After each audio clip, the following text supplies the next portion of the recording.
Hi, Lilet. I hope I'm not disturbing. Good afternoon po, Ka Lorena.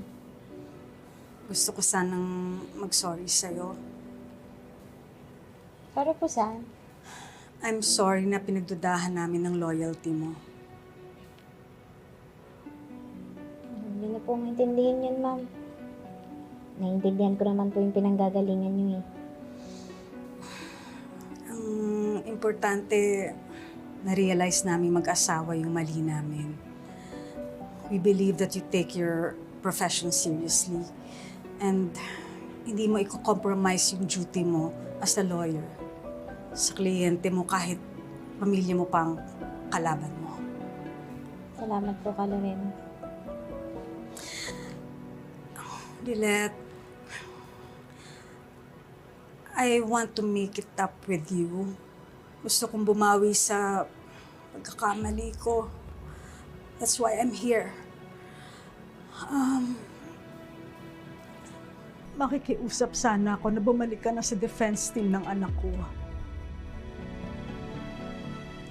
We need you, Lilet. Payag ka ba na maging abogado ni Ino?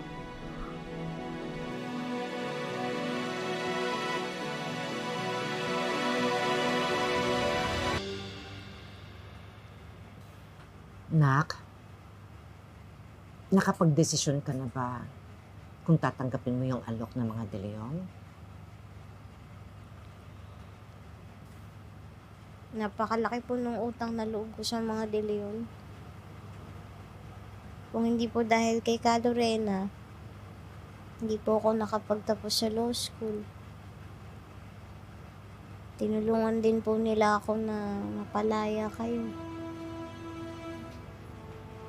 Pati po makabayad sa utang ni Chang at sa operasyon ni Chong.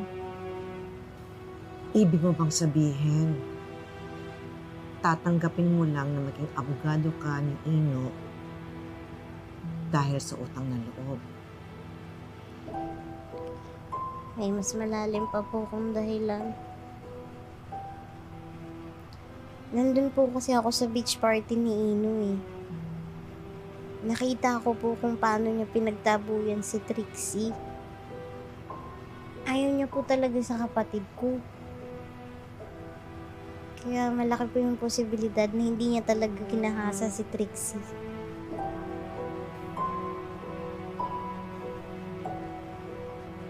Kung papayag ka na maging abogado ni Ino laban kay Trixie, susuportahan kita.